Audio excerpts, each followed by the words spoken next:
Selamat berjumpa kembali di dalam layanan audio Sahabat Seperjalanan. Hari ini adalah hari Senin, 25 April 2022. Tema renungan dan saat teduh kita dengan judul Ditusuk dari Belakang. Firman Tuhan terambil dalam Matius 23 ayat ke-28. Demikianlah janganlah kamu. Di sebelah luar kamu tampaknya benar di mata orang, tetapi di sebelah dalamnya kamu penuh kemunafikan. 1 Petrus 2 ayat yang pertama. Karena itu buanglah segala kejahatan, segala tipu muslihat dan segala macam kemunafikan, kedengkian dan fitnah. Mari kita berdoa. Bapa yang di dalam sorga, di dalam kehidupan kami, tatkala kami berrelasi dengan orang-orang di sekitar kami, siapapun dia bisa keluarga, dia bisa orang terdekat, dan bisa teman kerja, teman bisnis, dan segala sesuatunya. Biarlah kami ya Tuhan bisa kemudian membedakan manakah orang dengan niat yang baik dan manakah orang dengan niat yang buruk. Di dalam nama Tuhan Yesus kami berdoa. Amin. Shalom sahabat sejalanan yang dikasihi Tuhan. Tema renungan kita dengan judul ditusuk dari belakang. Apa yang dimaksud dengan ditusuk dari belakang? Tentu ini bukan sebuah kejahatan kriminal. Dan bukan ditusuk dengan senjata tajam. Tapi ditusuk dengan sebuah kehidupan yang penuh dengan kemunafikan. Yang penuh dengan kelicikan. Yang penuh dengan tipu muslihat. Yang penuh dengan kejahatan. Yang penuh dengan fitnah. Itu yang dikatakan dalam 1 Petrus 2 ayat yang pertama. Karena itu buanglah segala kejahatan, segala tipu muslihat, segala macam kemunafikan, kedengkian dan fitnah.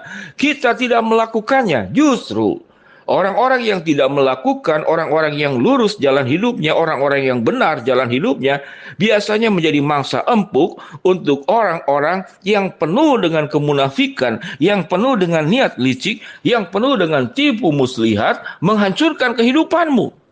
Siapa dia?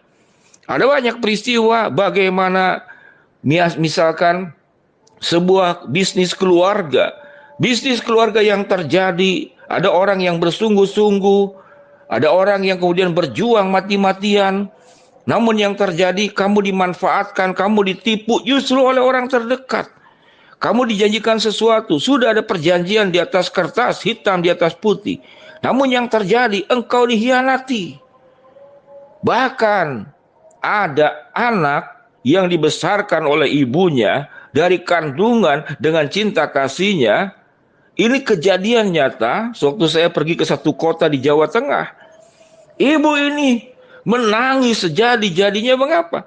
Karena anak yang dibesarkan ini yang sudah dicintai dan sebagian harta warisannya itu bahkan hampir semuanya diserahkan kepada anak ini karena dia adalah anak satu-satunya, anak laki-laki satu-satunya.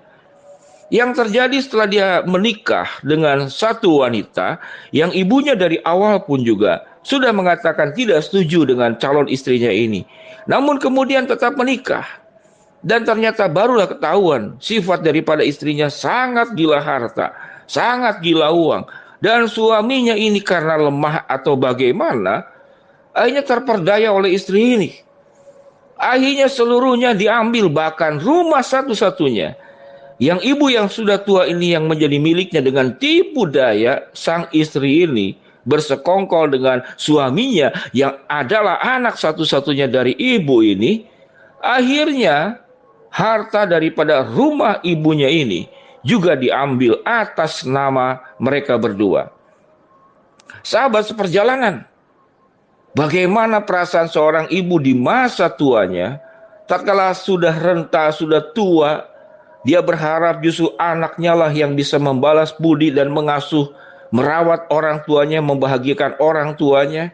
Yang ibunya ini adalah seorang pengusaha berhasil dan suaminya meninggal, dan dia berarti seorang janda tua. Dan itu sakit hati luar biasa. Bertemu dengan saya konseling, saya cuma bisa mendengarkan panjang lebar sekian jam tentang kesusahan jeritan hati daripada ibu ini. Sahabat seperjalanan yang dikasihi Tuhan, kita tidak boleh berbuat licik, kita tidak boleh berbuat kejahatan, kita tidak boleh berbuat kecurangan, kita tidak boleh melakukan tipu muslihat, kita tidak boleh melakukan fitnah. Namun di sekeliling kita ada orang-orang seperti demikian. Mengapa?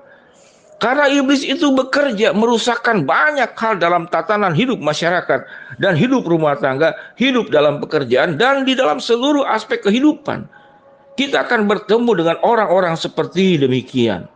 Kalau sahabat perjalanan pernah mengalami, dan ada beberapa sahabat perjalanan yang bercerita tentang pengalaman-pengalaman hidup yang seperti demikian. Dan itu menyakitkan, bahkan kalau boleh dikatakan rasa sakit itu dibawa mati. Bahkan setelah kematian kita pun rasa sakit itu tetap hidup. Itu sebuah peribahasa hiperbol yang dilebih-lebihkan. Tapi itu gambaran tentang rasa sakit yang luar biasa, ditusuk dari belakang. Orang yang depan belakangnya itu berbeda. Lalu bagaimana sikap kita? Sangat memahami, saya sangat belajar merasakan pergumulan yang dialami sedemikian berat, bagaimana melewatinya. Lalu kita menjadi penuh dengan kemarahan, mau melawan tidak bisa, mau membalikan keadaan tidak bisa, mau mengembalikan waktu ke masa lalu dan kemudian melakukan pilihan yang jangan salah juga tidak bisa. Biarlah apa yang terjadi, terjadilah. Semua rasa pahit, semua rasa dilukai, semua rasa dikhianati, rasa ditusuk dari belakang, biarlah itu menjadi bagian dirimu bersama dengan Tuhan. Tidak perlu engkau mencari siapapun juga. Tidak perlu engkau mencari siapapun juga. Kalau Yesus dikhianati oleh Petrus, dikhianati oleh Yudas, Tuhannya itu dijual dengan 30 keping perak. Lalu apa yang kita alami? Tuhan mau memulihkan dirimu agar sisa waktumu itu kemudian tidak menjadi sebuah hantu yang menghantuimu sehingga tatapan masa depan memperbaiki hidup yang akan datang itu menjadi tertutup. Engkau menjadi berhenti, lututmu menjadi lemah, engkau tidak sanggup lagi berjalan, tidak punya lagi semangat, tidak lagi punya harapan, bahkan tidak lagi mempercayai Allah. Karena engkau berontak kepada Tuhan. Tuhan, mengapa engkau berikan pengalaman ini kepadaku? Tuhan, mengapa engkau berikan pengalaman ditusuk dari belakang oleh orang terdekatku, oleh keluargaku, bahkan oleh suamiku, oleh istriku, oleh mertuaku, atau oleh anakku, atau oleh sahabat semasa kecilmu? Ratapan-ratapan itu hanya akan membuat engkau terpuruk dan kehidupanmu semakin buruk. Biarlah datang kepada Tuhan. Datang kepada Tuhan yang menjadi tempat perteduhan, di mana Yesus berkata, marilah datanglah kepadaku semua yang letih lesu dan berbeban berat. Aku akan memberikan kelegaan kepadamu. Segala kelepasan Tuhan bisa berikan kepadamu. Segala pemulihan. Dari pengalaman sakitnya ditusuk dari belakang, Tuhan akan nyatakan pertolongannya.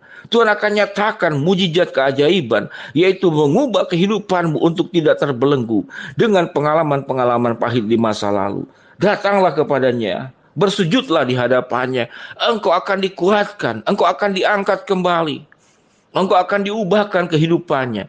Biarlah kubur dalam-dalam apa yang sudah terjadi karena tidak bisa dirubah.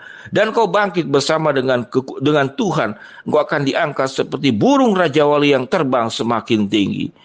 Sahabat seperjalanan, Tuhan memberkati agar engkau tetap kuat dari sebuah pengalaman buruk ditusuk dari belakang. Mari kita berdoa. Bapa yang di dalam surga, hamba mau berdoa agar kami terus mengalami pemulihan. Sekalipun ditusuk dari belakang, Tuhan akan menolong kami bangkit dari keadaan ini. Hamba mau berdoa buat yang sedang sakit, Tuhan jamah sembuhkan. Yang sedang dalam kesulitan masalah, Tuhan bukakan jalan. Yang sedang memohon berharap sesuatu, Tuhan akan kabulkan dengan cara dan waktu-Mu. Dalam nama Tuhan Yesus kami berdoa. Amin. Shalom sahabat seperjalanan, Tuhan memberkati kita semua. Amin.